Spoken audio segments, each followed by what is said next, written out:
और आप देख रहे हैं ट्रॉनिक हब्स। तो एक्चुअली मैं बिगिनर्स हूँ, यूट्यूब में फर्स्ट टाइम स्टार्ट कर रहा हूँ।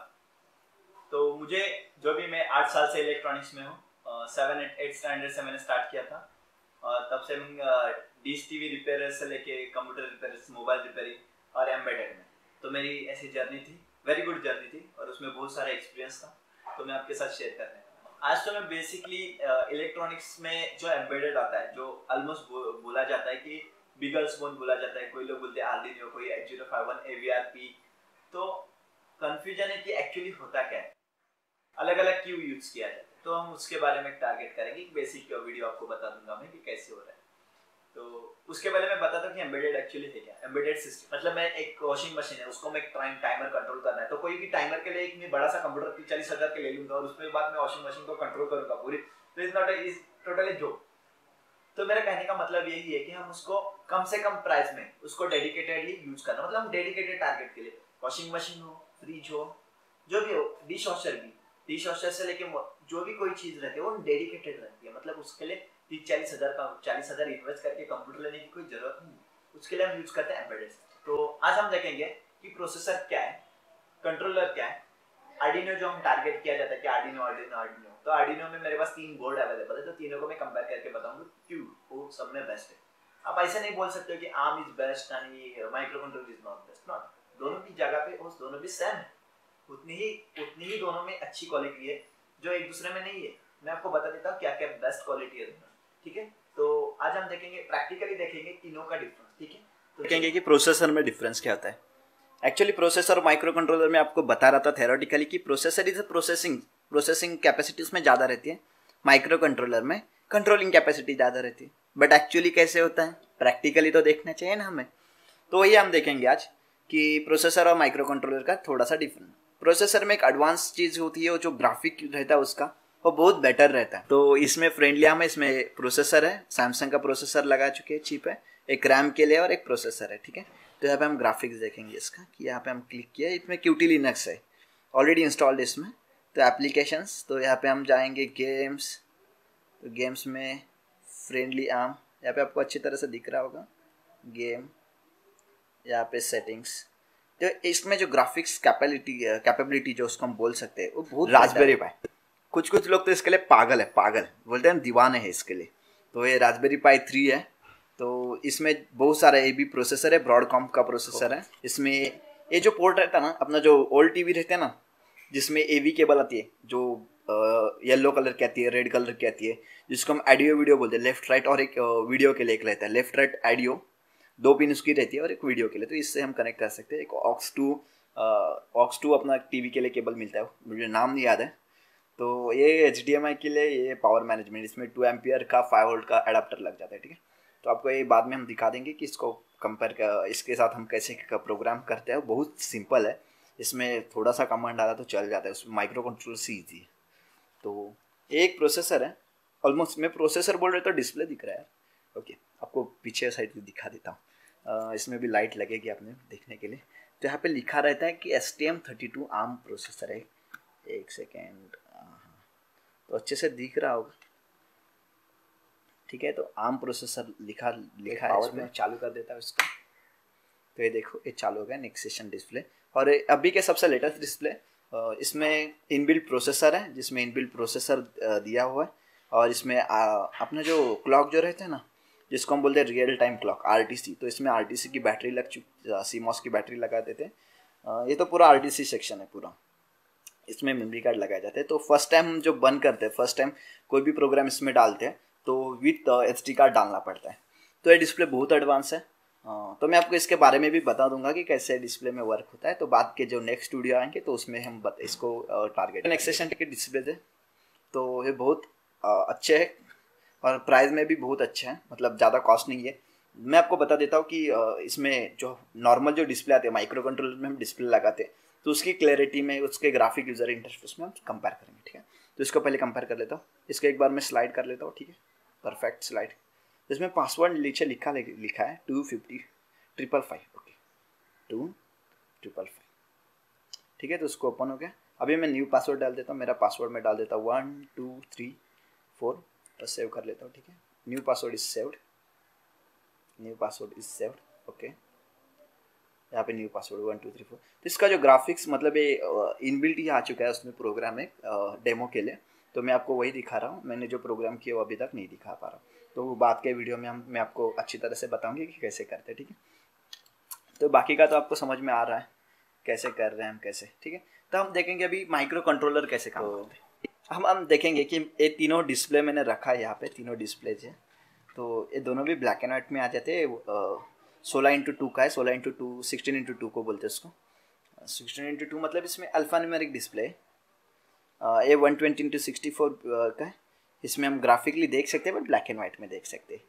और ये कलर डिस्प्ले जिसमें हम कलरली TFT डिस्प्ले, तो इसमें हम अच्छी खासी वीडियो नहीं बोल पाऊंगा मैं, अच्छी खासी ग्राफिक या GUI देख पाऊंगा, बट कंपेयर नहीं कर सकता आर्म प्रोसेसर के साथ, क्योंकि आर्म है GUI के लिए।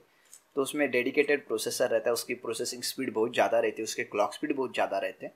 तो वैसे जो हमारे जो आर्डिनो जो काम करते हैं वो 16 मेगाहर्ट्ज़ पे काम करते हैं। हम बात करेंगे प्रोसेसर की, तो वो काम करते 1.2 गीगाहर्ट्ज़ पे काम करते। तो कहाँ पे कहाँ बहुत बहुत डिफरेंस है। ये दोनों भी सेम ही बोर्ड है, ऐसा कोई नहीं कि डिफरेंस है, बट इसके जो पिन्स है आपको दिख भी रहे होंगे कि इसके जो पिन्स है वो बहुत खासे पिन दिए आपको, मतलब शायद से इसमें बहुत सारे कम GPI नहीं बोल पाऊँगा, पोर्ट्स के जो पिन्स है बहुत कम से। ADC भी बहुत कम दिए हुए, यहाँ पे एक ADC रहते हैं, ADC भी बहुत कम से। और यहाँ पे सब नॉर्मल पोर्ट्स है, जनरल इनपुट आउटपुट, तो बहुत सारे कम्स हैं। तो ऐसे भी मेगा को देखेंगे तो उसमें बहुत सारे पिन्स आपको मिलते हैं यूज़ करने के लिए। काफ़ी हद तक आपको अच्छा यूज कर सकते हो, ठीक है। बट लियोनार्डो क्या है, लियोनार्डो क्या रहता है उसमें जो एक USB ये जो है USB प्रोटोकॉल के लिए दिया है। मतलब USB प्रोटोकॉल क्या होता है अभी, कोई भी हम प्रिंटर नहीं बात कर रहा हूँ मैं, सॉरी, अपना जो कीबोर्ड रहता है, माउस रहता है, उसमें USB प्रोटोकॉल रहते हैं। कुछ लोगों को क्या करना पड़ता है कि मुझे प्रेजेंटेशन देखना है, तो प्रेजेंटेशन के स्लाइड मुझे मतलब रोटेट करना है, नेक्स्ट या बैक में जाना है, या कोई प्रेजेंटेशन के लिए काम करना है।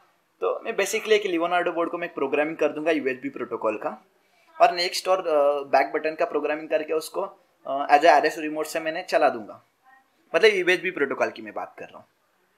वैसे हम इन दोनों में नहीं कर पाते, मेगा में और इनो में हम ये चीज़ नहीं कर सकते, क्योंकि इसको USB प्रोटोकॉल सपोर्ट ही नहीं है। तो काफ़ी हद तक इसमें लियोनार्डो बेस्ट है, आपको लेना है आपकी मर्जी, बट लियोनार्डो काफ़ी हद तक अच्छा भी है, क्योंकि आपको USB प्रोटोकॉल भी मिल जाता है, आपको नॉर्मल पिन्स भी मिल जाते हैं यूज़ करने के लिए, जो नॉर्मली यूज़ करना चाहते हो आप, जो इनो में है। तो काफ़ी हद तक अच्छी बात है, ठीक है। तो अभी देखेंगे कि इसकी कैपेबिलिटी कैसे है, मतलब इसको ग्राफिकली देखेंगे, क्योंकि इसको तो पता है आपको मोटर लगाना ईजी है, सिंपल है, वो तो नेक्स्ट वीडियो में आपको दिखाई देने वाला हूँ। उसको जुगाड़ से बोलते हैं, हिंदी में जुगाड़ से बोलते हैं, मैं तो जुगाड़ी बोलता हूँ उसको। तो जुगाड़ में आपको बता दूंगा कि कैसे जुगाड़ से लेते हैं, फटाफट प्रोग्राम कर सकते हो, ठीक है। तो इसको हम एक बार देखेंगे कि इसकी जो लाइट है इसको हम ब्लिंक एक बार चालू करके देखेंगे कि प्रो कंट्रोलर की जो कैपेबिलिटी है GUI वो कैसी है। यहाँ पे आप देख रहे होगे थोड़ा सा, ओके, तो यहाँ पे आप देख रहे होगे इसकी कैपेबिलिटी कैसी है, और अच्छे खासा है, मतलब आपको यूज़ करने के लिए तो बेटर है। यहाँ पे मैं एक बटन प्रेस कर लेता हूँ, ठीक है, send the SMS, next button use कर लेता हूँ, कैंसिल होगा इसको, तो ठीक है, फिर से सेंड SMS, कैंसिल, ठीक है। तो थोड़ा सा टाइम लेता है ये, क्योंकि इसका प्रोसेसिंग स्पीड बहुत कम है।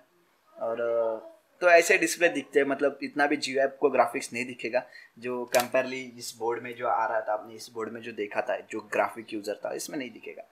बट आपको इसमें मोटर चलानी है, कोई भी रिले चलाना है, तो इससे बेटर कोई सोल्यूशन ही नहीं है आपके पास, इससे बेटर कोई आपके पास सोल्यूशन है ही नहीं है माइक्रो कंट्रोलर से ज़्यादा।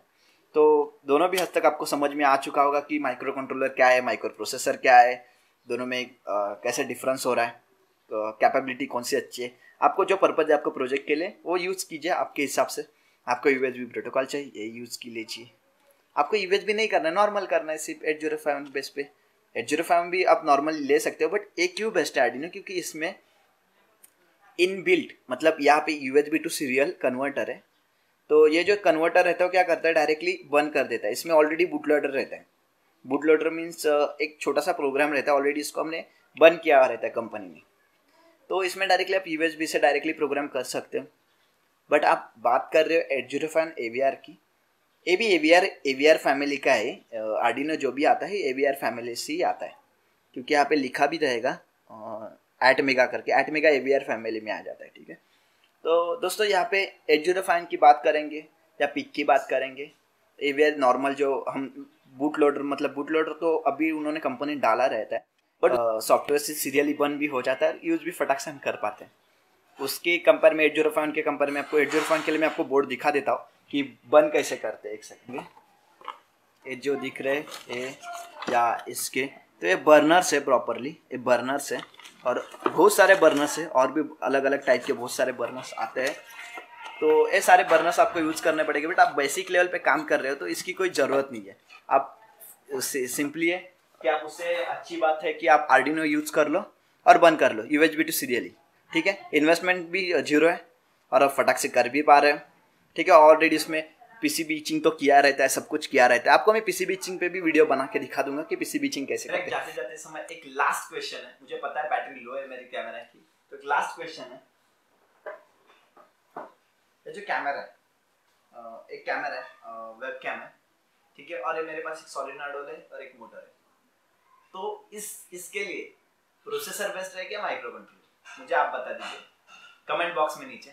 और इसके लिए माइक्रो प्रोसेसर बेस्ट है या माइक्रो कंट्रोलर, नीचे कमेंट बॉक्स है, उसमें कमेंट डाल दीजिए कि इसके लिए कौन सा प्रोसेसर या कंट्रोलर बेस्ट है। पावर जो लगती है, मतलब एक हैंडलिंग कैपेसिटी जो रहती है उसकी, उसको बॉडी हम बोलते हैं, बॉडी पावर, इसके लिए ज़्यादा लगेगी और इसके लिए सिर्फ प्रोसेसिंग ज़्यादा लगेगा, क्योंकि ये पूरा ग्राफिक्स में आ जाता है, ठीक है। तो कमेंट बॉक्स में नीचे लिख लीजिए कि कौन सा बेस्ट किसके लिए रहेगा, ठीक है। एक आपको मैं लाइव एग्जांपल देता हूँ, ठीक है, माइक्रो कंट्रोलर और माइक्रो प्रोसेसर को डिफरेंस करने के लिए अपने घर में, ठीक है। तो हम उस पर जाते हैं, चलो। आप एक वॉशिंग मशीन देख रहे हैं इसको, ठीक है, तो हम इसको एक प्रैक्टिकल एग्जांपल देते हैं। इसको एक मैं ऑन कर देता हूँ, ठीक है, तो ऑन, ठीक है। जो वॉशिंग मशीन जो रहती है वो माइक्रो कंट्रोलर बेस्ड चलती है, क्योंकि जो इसका यूजर इंटरफेस है इज नॉट, मतलब इसको GUI की कुछ जरूरत नहीं है, बट वॉशिंग मशीन के लिए बेस्ट रहता है कि वहाँ पे जो मोटर्स का स्पीड है वो कंट्रोल होना चाहिए, बाकी के जो फंक्शंस है सिमिलर वो अच्छे से होना चाहिए। तो उसमें माइक्रो कंट्रोलर मैं यूज करूँगा तो बेटर रहेगा। मैं ग्राफिक्स यूज करना मुझे इतनी भी ज़रूरत नहीं है, ठीक है। तो मशीन के लिए क्या यूज़ होता है, माइक्रो कंट्रोलर, पर माइक्रो प्रोसेसर कहाँ पे अभी यूज़ होता है, तो ठीक है, मैं आपको माइक्रो प्रोसेसर के लिए एग्जांपल देता हूँ, ठीक है। ये तो ठीक है, इसको हम फिर से पावर ऑफ कर देते हैं, ठीक है। तो यहाँ पे मैं क्लास पे बेसिकली हम डेली यूज करते हैं मोबाइल्स फ़ोन, मोबाइल्स फ़ोन, ये जो सब चीज़ें है वो माइक्रो प्रोसेसर बेस्ट, क्योंकि इसमें ग्राफिक्स ज़्यादा लगता है, क्योंकि आप एक मोबाइल को यूज़ कर रहे हो तो इसमें जो ग्राफिक्स रहता है वो जो ग्राफिक्स है उसके लिए पैसे हम देते हैं, ठीक है। जिसमें ग्राफिक्स अच्छा नहीं रहेगा, सिर्फ आपको वाइब्रेशन अच्छा मिल जाएगा, तो आप मोबाइल फ़ोन खरीदोगे?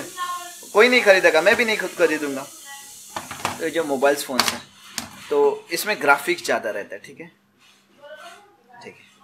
तो अभी ये तो फ़ोन है स्मार्टफोन, बट आप बात कर रहे होगे ऐसे डब्बे फ़ोन की, तो दोस्तों कंपेयर मत कीजिए, ये बहुत ओल्ड फ़ोन्स है, तो इसमें माइक्रो प्रोसेसर नहीं था।